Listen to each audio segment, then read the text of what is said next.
pray a lot. Whenever I start to feel nervous, I close my eyes or look down at the ground and I just start praying, or I look up at the sky and I start praying, and I just ask God to be with me and just know that He's there protecting me. And one of my old congressional colleagues who has returned to the House of Representatives from the state of Arizona, Matt Salmon, paid a trip to Mexico over the weekend. Congressman Matt Salmon of Arizona, thanks so much for spending some time with us on America's Forum. We really appreciate it. Oh, happy to join you, JD. It's always good to be on with you. Matt, the deal is this Marine has been in a Mexican jail since March 31st. Why on earth is the U.S. dragging its feet? Well, there's no good reason, JD, and I think one call from the president or John Kerry would probably take care of it. And I've been kind of watching in horror. I mean, here's a young man from Florida who's been diagnosed with post-traumatic stress disorder that crossed the country to go to San Diego and get his treatment. He inadvertently made a wrong turn. He had all of his belongings in his car. It wasn't just as if he had the guns only. He had all of his belongings in the car. And he was basically a victim of circumstance. And I expected our government to do the right thing, and watching and sitting and watching and sitting and watching, I finally got fed up and decided I'd go myself. And so I went to Tijuana on Saturday, and I went into the prison, and I met with them. I talked with the prison officials. I've spoken with our folks from the State Department on numerous occasions. I've spoken to Ambassador Medina Mora, the ambassador from Mexico to the United States, now twice. I spoke to him yesterday again, made a very impassioned plea for them to move this along quickly. And JD, I'm actually feeling pretty good that I think that something positive will happen in the next short while. But he shouldn't have been languishing there for so long. This is the second prison that he's been in.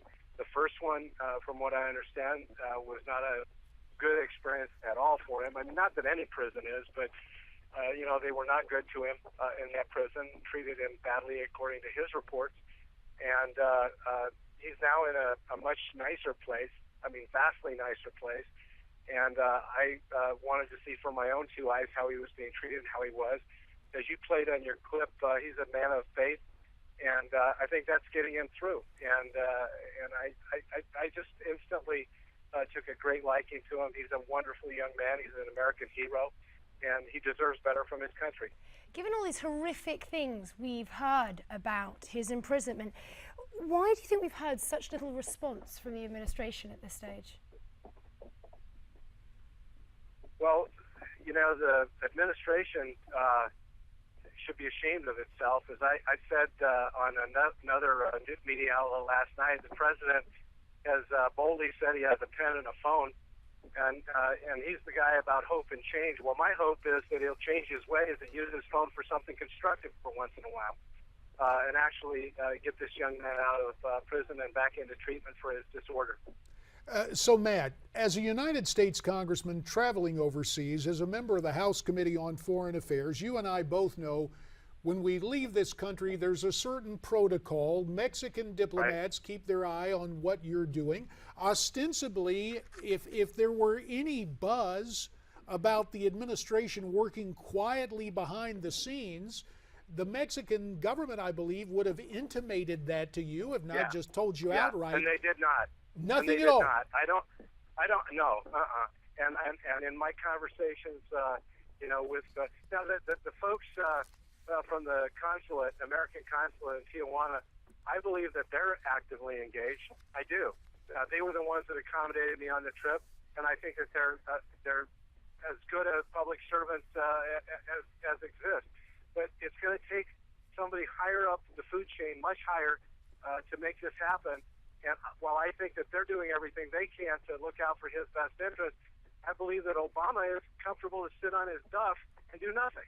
And John Kerry, who has said that one of the most important international crises of the day is global warming, is not doing a darn thing to help this young man, and I'm very, very frustrated because if they would get engaged, I believe it would make a difference immediately.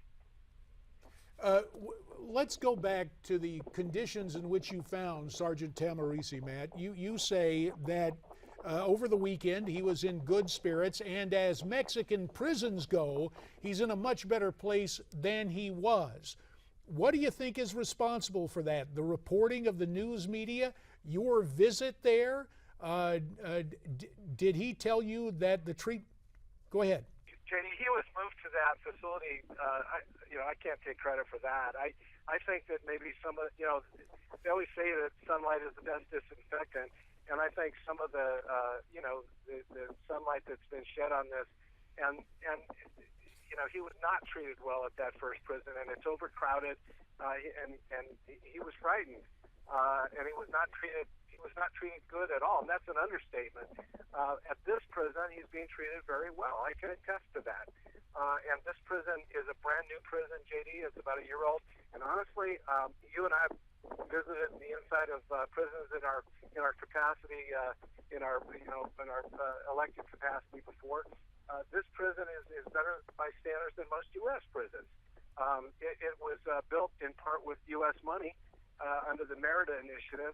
And it's a brand new facility in Tecate, and I believe he's being treated well there, and that's a good thing. I'm happy to say that I met with the head of the prison, and I did ask him when's the last time he saw a psychiatrist, and he hasn't seen a psychiatrist. Here's a young man that's being treated for post-traumatic stress disorder. He needs to see a psychiatrist. He needs the help. And so I did make that demand, and they promised me that would happen, forthwith. Now and so I'm counting on that. We know there's a petition right now on the White House website for his release, which now has, I think, over 100,000 signatures, which reads in part, the effect of this unjust incarceration on a decorated combat Marine is despairing. Why have we had little response from the administration regarding this? And, I mean, do you think this is going to have any effect? Well, it should, and from what I understand, there is some kind of rule with the White House that if it gets over 100,000, that then they have to do something. So my legislative director called yesterday to the White House to try to find out exactly what it means, and the White House hung up on her. Wow. The White House hung up? Wait, now this is something, Matt. The White House hung up on your legislative director? Yeah, when she tried to find out first of all, they put her on hold, and they jerked her around, and then they just hung up.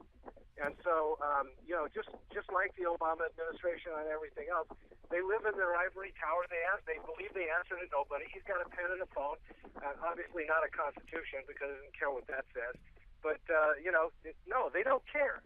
And so we tried to get information on that yesterday, and we're not able to. My assumption, though, is that once it reaches the 100,000 threshold, that they're bound by some kind of White House protocol to do something, but unfortunately we couldn't get an answer. Well, today yeah, it sounds like incompetence or rudeness of the White House. It sounds like leading from behind means making up as you go along and ignoring inconvenient people like fellow constitutional officers. Matt, before we let you go, a minute and a half left. Some interesting things floating around on Facebook. This equation, since we were talking about numbers and that 100,000 needed for the petition, it reads as follows from Facebook. Since Obama is willing to trade 5 Gitmo prisoners for 1 U.S. POW in Afghanistan, maybe he would be willing to trade 20 million illegal aliens for 1 U.S. Marine prisoner in Mexico. Hey, Matt, if you ever get the president on the phone, maybe you can suggest that to him. And just one other note, and then we'll let you comment. Another photoshopped spoof on Michelle Obama, remember, with the Nigerian girls, that Bring Home Our Girls hashtag. There's another, right. Yeah, they have one saying hashtag U.S. Marine in Mexican prison, we don't care. Now, that's a tough charge, but you're saying the administration has shown uniform apathy, correct? We got about 30 seconds. To call them indifferent would be a compliment. Wow. Congressman Matt Salmon. These guys, I think that these guys are totally disengaged, and they've got other fish to fry, and I don't know what's more important than taking care of a U.S. Marine that served his nation proudly and in an honorable, completely honorable way, undisputedly honorable way. I don't know what's more important. You know, the Marines have a credo. We don't leave anybody on the field. It's too bad that our Commander-in-Chief doesn't live by the same thing. Well said, Matt Salmon. Thanks so much for your time. America's Forum will continue after this.